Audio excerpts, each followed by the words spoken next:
Kodolenerģija tiek aizvien biežāk apspriesta kā viens no risinājumiem, lai Latvija spētu nodrošināt stabilu, vidē draudzīgu un neatkarīgu elektroenerģijas apgādi, ņemot vērā klimata mērķus un pieaugošos enerģētikas izaicinājumus. Sakarā ar to, ka tuvākā laikā mums nāksies samazināt emisijas, savādāk mums būs jāmaksā lielu naudu par emisijas kvotām, ja?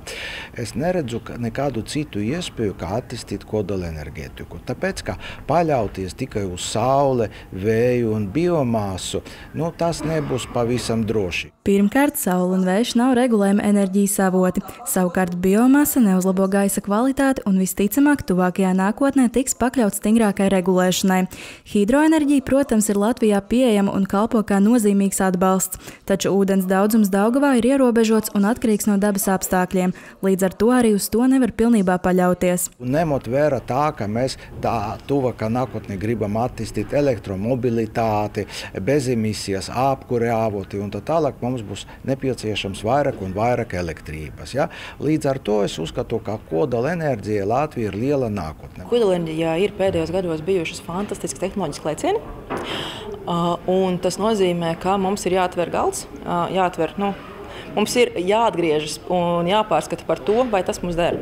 Veidojot nākotnes portfeli un paredzot būtisku patēriņu pieaugumu, jālūkojas vairākām tehnoloģijām.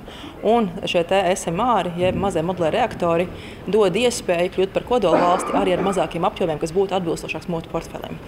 Tāpēc arī to vērtējumu gribu uzsvērt, ka šodien vēl nekādu reaktoru neceļam ne Latvijā, ne Igaunijā, ne Lietuvā. Lai gan visas trīs Baltijas valsts ir līdzīgā attīstības stadijā, Igaunija ir nedaudz priekšā.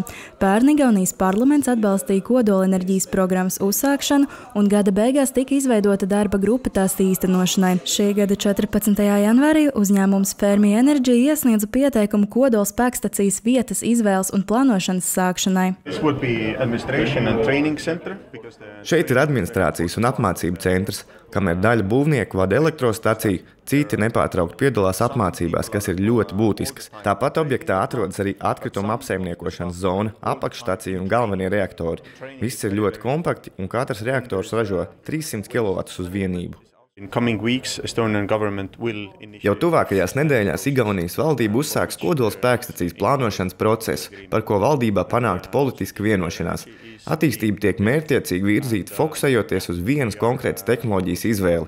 Ja Kanādā veiksmīgi noritēs pirmā reaktora būvniecība, tad Igaunijā būvniecības atļauju varētu iesniegt 2029. gadā, bet investīciju lēmumu pieņemt līdz 2031. gadam. Jāsaka, ka sabiedrības atbalsts Igaunijā kopumā pēdējos 2–3 gados ir ap 68%, bet konkrētajās vietās, kur plānots būvēt staciju, tas pārsniedz 50%. Tādējādi gan lēmumu pieņēmēji, gan sabiedrība kopumā ir atbalstoši noskaņoti. Arī Lietuva ir gatava ne tikai attīstīt kodolenerģiju savā valstī, bet arī dalīties pieredzē un sniegt atbalstu Latvijai. Lietuvai ir ļoti ilga pieredze ar kodolenerģiju, un mūsu asociācijas biedri patiesi šīs nozares cienītāji. Mēs labi apzināmies kodolenerģijas sniegtās iespējas, priekšrocības un iegūmus. Ir patīkami redzēt šādu interesi un attīstību Latvijā. Vēlamies sniegt atbalstu, dalīties savā pieredzē un meklēt sadarbības iespējas. Mūsu institūts var sniegt zinātnisku atbalstu, bet kolēģi var palīdzēt ar praktiskajiem jautājumiem, piemēram, sadarbības veidošanu, būvniecības sagatavošanu un vietas izvēli. Tāpat konferencē piedalījās arī Polijas pārstāvi. Viņi jau ir uzsākuši pirmās kodola spēkstacijas būvniecību un valdības redzeslokā ir arī otrās stacijas projekta attīstība.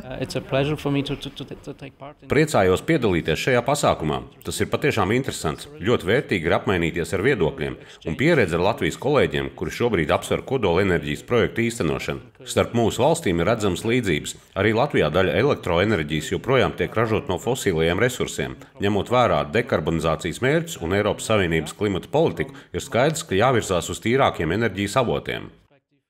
Kodolenerģija piedāvā drošu, ilgtspējīgu un zemu oglekļa emisiju enerģijas avotu, kas var kļūt par nozīmīgu Latvijas enerģētikas portfeļa daļu. Šodien svarīgi ir ne tikai valdības lēmumi, bet arī sabiedrības balss ir būtiska. Atbalsta iniciatīvu par kodolenerģiju Latvijā vietnē manabalss.lv.